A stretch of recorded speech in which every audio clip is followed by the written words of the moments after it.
বাংলাদেশের গোপালগঞ্জ জেলার চুঙ্গিপাড়া উপজেলার মিত্রডাঙ্গা নামক প্রত্যন্ত একটি গ্রামে এবং দেখতে পাচ্ছি যে এখানে কিন্তু ছোট্ট একটি পরিসরে প্রজেক্ট রয়েছে এবং সেই প্রজেক্টটি হচ্ছে কৃত্রিমভাবে মধু উৎপাদন করা এবং এখানে কিন্তু যে কৃত্রিমভাবে যে মধু উৎপাদন করে আমরা একজনের সাথে কথা বলবো, তিনি কাজ করছেন এবং আমরা শুনবো যে তার কাছে যে কিভাবে আসলে প্রসেসটা হয়। কেমন আছেন আপনি? আলহামদুলিল্লাহ ভালো আছি।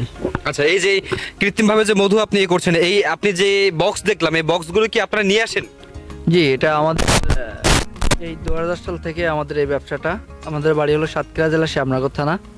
আমরা ওখান থেকে প্রথম বিসিকে ট্রেনিং প্রাপ্ত হয়ে 20টা মৌমাছি দেয় ওখান থেকে, তারপর থেকে এখন আলহামদুলিল্লাহ 350 বক্স করছি। আচ্ছা, এই মৌমাছিগুলো আপনারা নিয়ে আসেন আর কি? জি, আমরা নিয়ে আসি।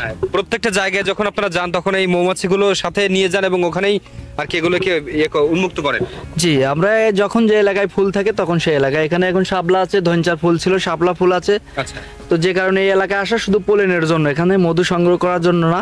এখান থেকে 10 দিন পরে আমরা টাঙ্গাইল চলে যাব সরিষা ফুলের মধু উৎপাদন করার জন্য। আচ্ছা আচ্ছা, এই যে এখান থেকে আসলে আমরা এই বিষয়ে অজ্ঞ, একটা বক্স থেকে কি পরিমাণ মধু উৎপাদন করা হয় আপনারা এটা কিভাবে?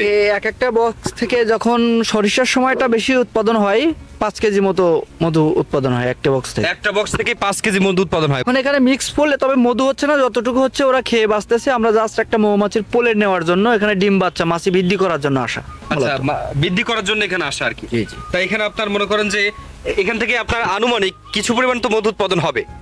না, এখান থেকে কোনো মধু উৎপাদন হবে না, এটা তো একবারে ফুল আনসিছেন আমাদের। আচ্ছা আচ্ছা, তাই আপনারা যে পরিমাণ দেখলাম যে বিপুল পরিমাণ বক্স বসিয়েছেন, কয়টি বক্স আছে আপনার এখানে? 350টি বক্স আছে। 350টি বক্স। এই বক্স যদি অন্য জায়গায় টাঙ্গাইলের কথা বললেন, সেখানে যদি যান নিয়ে, তাহলে কি পরিমাণ মধু উৎপাদন হতে পারে? এটা 9 দিন 10 দিন পর পর টান দেই, এরকম 30 মনের মতো মধু আসবে। 30 মনের মতো মধু উঠবে আর কি। তো এই যে আপনার সরিষা ফুলের যে মধুগুলো, এগুলো কেমন কি দাম রাখেন আপনারা? সরিষা ফুলের মধুটা আপাতত মানে চলতেছে 12,000 টাকা মন। 12,000 টাকা মন। আপনারা কাদের কাছে বিক্রি করেন এগুলো?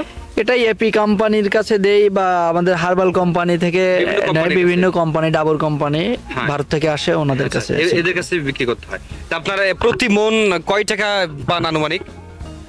আপাতত এরকম 12,000 টাকা করে আমাদের পাইকারি আমরা বিক্রি করি, ওটা থেকে আমরা যেটা আসে এটাই আলহামদুলিল্লাহ চলতেছে।